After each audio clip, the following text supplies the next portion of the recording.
All right, Kwab, let's move into headlines. These are headlines that we made up, fake news articles or whatever you want to say, and we're going to determine whether or not it's real news or fake news going into the second half of the season. Kwab, you ready? Yes, sir. Let's do it. Headline number one, the Nuggets still in Western Conference class of their own. Kwab, is this real or fake news? It's news. I think. I think they are. I think they are. But I'm like sometimes when I watch them now, there's some concerning things I see with the team. But I still feel like in a 7-game series with that team, that starting five, and even when they go to the bench, they're probably one of the hardest teams to beat. So again, they could easily come out the West. Yeah, I'm going to say it's real news. I think that tier starts with them and ends with them. Although I do think the second tier is not as far behind as some people might think it is. Obviously, they're not the number one seed right now. There's teams playing just as good or better than them. I think a lot of it has to do with the fact that they're bored with the regular season. I think once you win the championship, you're kind of just looking forward to the playoffs, and those are like that's your season right there. Yeah. So I like the Nuggets. I still think they're the favorite to win the whole thing. If you were to ask me who I would pick to win the whole thing, I think I would pick the Nuggets still. I still think they're in a class of their own in the Western Conference for sure, even though I think that class, it's not like AP class and then like remedial class. Be careful. Be careful. It's like I had to be very Be careful. Use your words carefully. Use your words carefully. Sixth grade. Yeah, I had to kick sixth grade Josh in the head right quick. Yeah. It's more like honors class and So to me, I don't think there's much that's separating them, but to me, it's real news. Headline number 2, write Boston into the NBA Finals with a permanent marker. Kwab, real news or fake news? Fake news. I feel like at the beginning of the season, even the preseason, I was just like, damn, like this team is hard to beat. And I don't really see anybody beating them. As the season's progressed, a lot of the concerning things about the Celtics the past years in the playoffs seem to keep popping up, like with your inconsistencies late in games where they stop moving the ball, they go more one-on-one, shoot long threes or shoot tough shots, let me say that. So I don't think you could write in a permanent marker. I wouldn't be, honestly, if let's say the Knicks were healthy, I wouldn't be surprised if the Knicks went in and beat them in 7. I wouldn't. Same. Heat too. Again. Yeah, Heat. I can't really say the Bucks because I just don't know what's going on there. But just there's specific teams like I could see them losing before they get to the finals. It's a possibility, but they are the best team in the East clearly. But I don't think you can put it in permanent marker that you're going to make the finals. Yeah, this is fake news to me too. I think you could put it in pencil so you can erase it. Yes, sir. Obviously, they're obviously the favorites. I do think teams like the Knicks could give them a run for their money and in the right circumstances actually steal a series from them. The Celtics, to me, I think they're a beautifully constructed team. They have everything you need. The only concern I have with the Celtics, and you just mentioned this, is their late game offense. For some reason, they just get so stagnant. Yeah.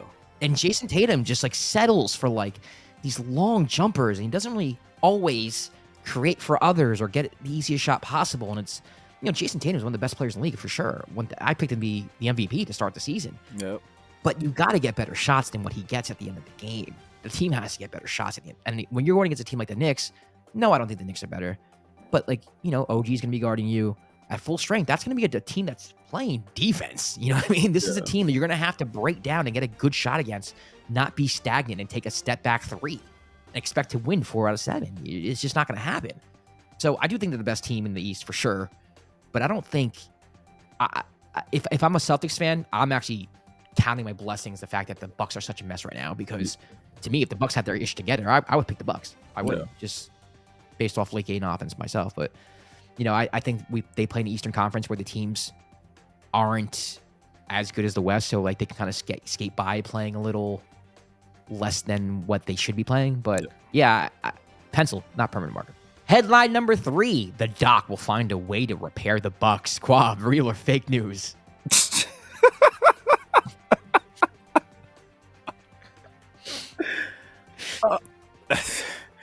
there's fake news. Look, it's a personnel issue. I think it comes down with the Bucks. Like the best move they had to make during the trade deadline was to get Pat Bev because they just needed somebody for point attack defense. And granted, what Pat Bev is able to bring is a positive. Like I'm not like shitting on Pat Bev. I think he's actually been very, very helpful with the team. Like just knowing, like being with his defensive intensity, his activity, and also just being the type of person that will like tell you how it is if you're messing up. You need that in your locker room. And I think you have him, you have like a Bobby Portis, all that. It like it's helpful. I just think like their role player pieces, like it's just lacking, and it might come down to hurt them in the playoffs.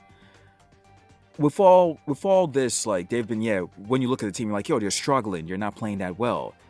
They still have one of the best records in the league because they still have Giannis. They still have Dame. Yeah.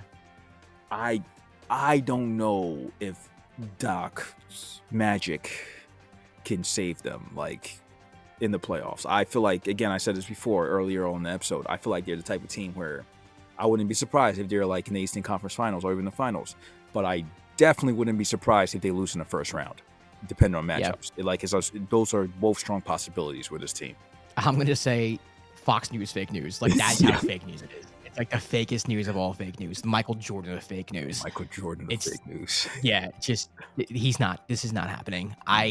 Now, again, listen, when the Clippers made the trade for Harden, right, we were all kind of like, I don't know if I like this. And they lost like 5 in a row. And everyone was like thinking, oh, this was a terrible deal. And now look at the Clippers, right? They turned it around.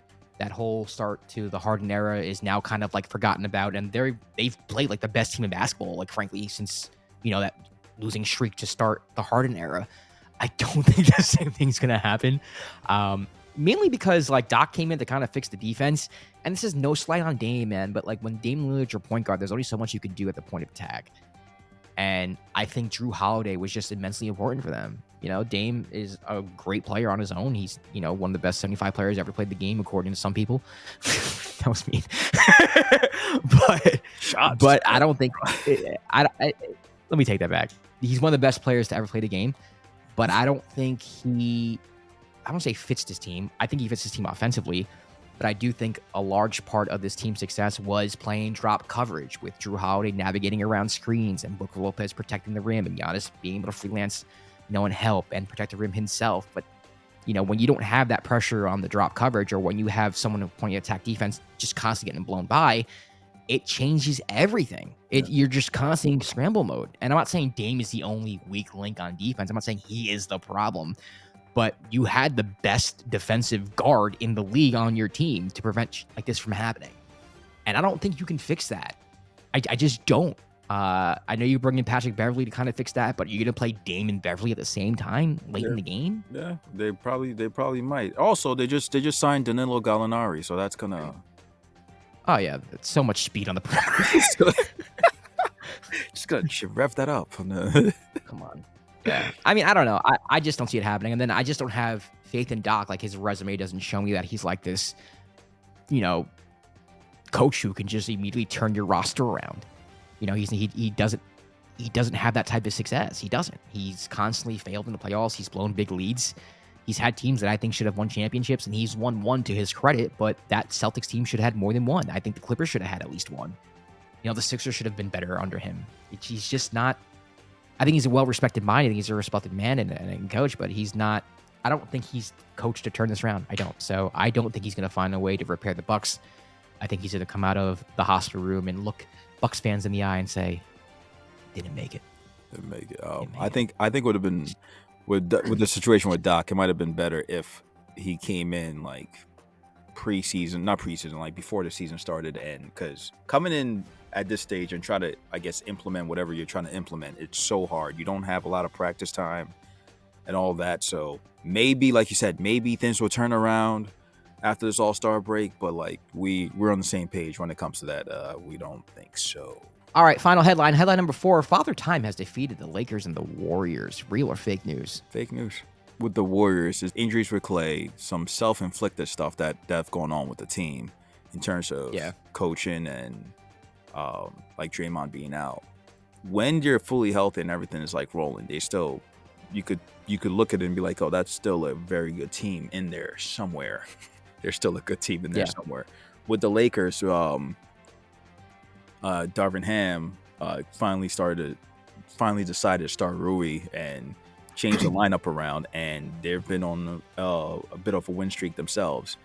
Right. Laker fans have been killing Darvin Ham the whole season, basically saying all he does is stand there with his hands in his pockets and he doesn't really coach. But again, to them, it's not been the core players. For example, it's not been LeBron or AD that have been out of the lineup. It's been like your role players that have been injured. So that's not really. I can't put that on Father Time. That's more just external like factors. So yeah, I don't. That's why I say fake news when it comes to that.